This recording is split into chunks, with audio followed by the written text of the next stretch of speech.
Welcome to the Working with Subject Matter Experts podcast. If you're responsible for keeping your business profitable into the future, you need to be managing your corporate knowledge to develop, manufacture, and deliver your best products and services. Here at the Working with Subject Matter Experts podcast, we talk about managing organizational knowledge to keep your business strong. I'm Nathan Eckel. I'm your co-host, and we have our host of the Working with Subject Matter Experts podcast, Peggy Salvatore. Peggy, how are you doing? Hi, I'm doing fine today, Nathan. How are you doing? I'm doing great. We're having so much fun on this podcast, and we're talking about all kinds of really valuable, relevant conversations that people who are executives or chief operating officers or CEOs or presidents or chairmen of the board or even designers in the trenches, it doesn't matter where they are in the organization, this can save time, money, aggravation, angst. That's what we want to do, is make this world a better place by being able to unlock these experts' knowledge. Absolutely. I mean, it's all about making life easier for people. And I think that we've figured out a way, put together a plan to make life easier for decision makers about decisions they have to make going forward about their business. And even, as you said, down in the trenches with training departments and HR people and people who need to figure out who's coming in the door, who's leaving, and how that knowledge transfer is going to happen. Absolutely. So we're going to talk about some a little anecdote that you share in your book, Finding Your Subject Matter Experts. You were talking about a recent organizational meeting that you were in. And there are all kinds of different professional societies that trainers and talent developers and instructional designers are in. You were in this meeting. You're sitting in that meeting. And a very prominent person in the chapter that you were leading at the time, they shared their concern about this very thing that we're talking about in this podcast. What is going to happen when all of these people, a huge percentage of talent, walks right out the door in the next 10 years or even 5 years? So, I mean, you share some tips in the book to counteract the trend. What are some of the solutions that you can see that you talk about in the book? Yeah, we talk about a lot of solutions about how to figure out who you need to talk to, and it doesn't always go directly to finding the person. You have to make a lot of other previous decisions about what's important in the organization before you can isolate who's important in the organization.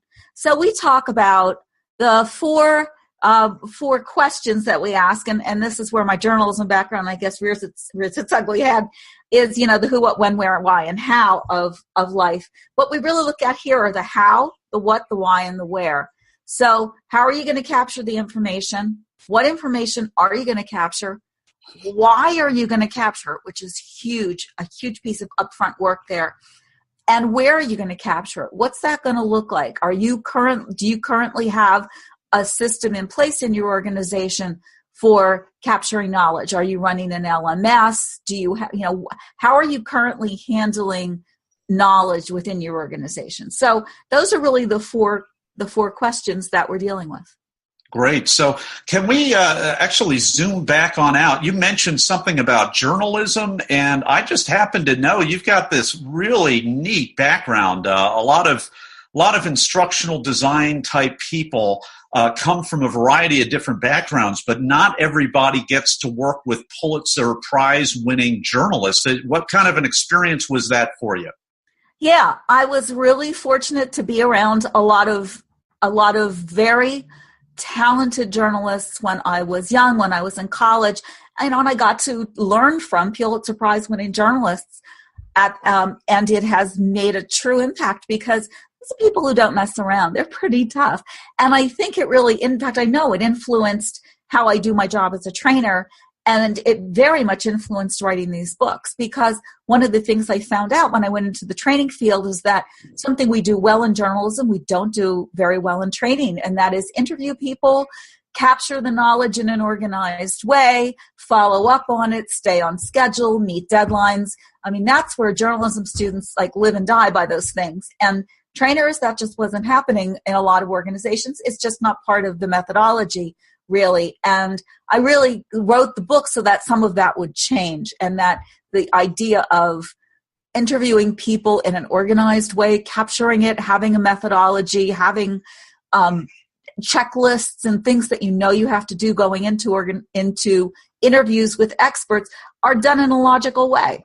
So this is funny that you mentioned that right now, because we've never really recorded a podcast before. We're actually doing this right now, or actually I'm doing this to you, interviewing you, getting it all out of your head, and we're batch recording a few of these things in one session.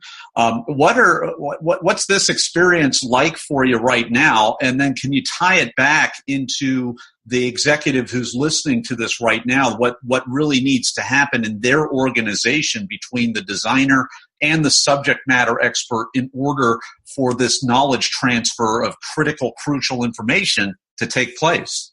Well, I think you make a really good point about the experience that we're having right now. Is I'm the subject matter expert. You know a lot about this subject. I mean, I kind of followed you into this in a way. So it makes you a very good person for asking me these questions and pulling knowledge out of my head. The lesson there is that if you're in the training department, if you're an instructional designer, or even if you're a decision maker in an organization and you need to figure out what people know, where your knowledge resides, you need to ask good questions. And the way to ask good questions is to have somewhat of an understanding of what you're asking the questions about, to do your homework ahead of time, do your legwork, and figure out who you're talking to before you talk to them. Then you can ask good, insightful questions. And that's what you do. So as an instructional designer, as somebody that's just kind of thrown into the middle of things in an organization, what are some fairly quick payoff ways in a perfect world that an instructional designer or maybe an executive can at least be aware of, that maybe some resources, some tips, some tools, something that normally wouldn't happen unless somebody at the top or near the top made the resources available? How can we make this process easier is what I'm asking. Well, I think what you've done here with me is a very good template for best practices. You read my book before you interviewed me. So I think if someone's going in to talk to an expert and to download their knowledge, find out if they've written articles. If they're an expert in certain fields, they may have written peer-reviewed journal articles. They may have books. Even if they're in sales, they are likely to have PowerPoint presentations that they've presented. They're going to have some kind of a legacy in a file folder in their computer that you're going to be able to have, if you can get access to that, figure out what they know, you can ask much better questions. So maybe, and we're thinking in the mind of the person who's listening to this, who's a CEO or somebody in an executive level, and they might be 3 or 4 levels removed from the people that are actually doing the expert work or the design work.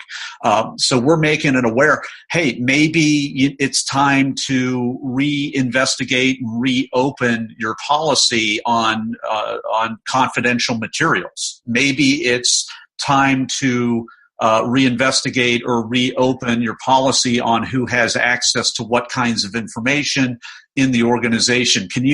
Would you agree with that? Or are there other things that are real practical helps that could save a lot of time and maybe red tape when possible? Well, I think you go to a very good point. There are a few ways of looking at that. One is, yes, to have a policy where information is exchanged freely and openly in an organization. That may require confidentiality agreements even among your employees, but also to have an understanding with new employees going in the door that information is shared freely in this organization. It is considered confidential, and that way it gives people a heads up walking through the door as a new employee that they're expected to share their knowledge. They're not expected to hold it so close to the vest. I think that's a very important thing. I think the second issue that we run into, and I've run into as an instructional designer, is that if you come into an organization from either outside the department or as a consultant from outside the organization, some organizations have policies in place where you can't see certain things. And there's nothing more frustrating, and I've had this experience, of being asked to write, say, technical documentation for software that, believe it or not, I am not allowed to actually see or use. And I explained that unless I could actually see the drop-down menus and describe them, it was very difficult for me to write training for someone if I couldn't see it. And I was writing a lot of training materials with a lot of blanks and X's, X'd out materials that I was having to trust people to fill in the blanks correctly when it went back to the organization. I can't even be responsible for the quality of that. And they may not be trained people who are trained in gathering information in an organized way. They may not have great skills in double checking their work. So when it leaves my hands, then I'm concerned that did it really get done properly? And, so this is so great to touch on, because these are the kinds of headaches. If you wonder why you can't necessarily hold on to an instructional designer all that long, if you wonder why they have to work with a scout or a headhunter to keep that position filled in your organization, it might just be because it's very, very, very hard. And it's almost like they're a dentist pulling teeth just to get the access to the tools that they need just to do their job. Absolutely. It happens very frequently. And I can understand an organization's concern about the confidentiality of their information. I can also understand how some people within the organization are reluctant to share it for many different kinds of reasons. The reality is it does need to be a learning culture, and it needs to be a culture where people understand that information is shared among employees. Great. So we're talking about the 4 solutions to capture critical knowledge. This just comes from your background in journalism and studying with Pulitzer Prize-winning journalists. And I know you've worked for the Inquirer and some other great noteworthy things before coming into this industry. We're talking about those 4 solutions. It's as simple as how, what, why, and where. Just to close us out here, Peggy, can you take us back to that opening story, that gentleman who shared at the trade meeting, the professional meeting, and what was the resolution? Was this the impetus that actually helped you write this new book, or were you able to kind of help him out, or how did it turn out for him? There really wasn't. It was just a story, that one of the many stories that I've collected since I've been doing this. Now that I talk about this with people, everyone's got a story. It is astonishing. And so this was, a meeting, and it was someone, in fact, from a manufacturing company. And he said, we are literally terrified because we have no idea what's going to happen when all these boomers leave our company. He said, and that includes myself. He said, we don't know who's going to replace me or all of the colleagues in my age range. He said, we really don't know. And I can tell you they still don't know. That I've heard that 2 years ago, and they are still trying to unpack this problem. That's why I think that this book is so critical. Well, you can call me an optimist, you can call me a Pollyanna, but I'm just holding on to hope that gentleman is actually listening to this podcast right now. I can still believe, and I hope that if that's you, that you're listening to this right now, just shoot us an email. Let us know. Anyway, this has been the Working with Subject Matter Experts podcast with Peggy Salvatore.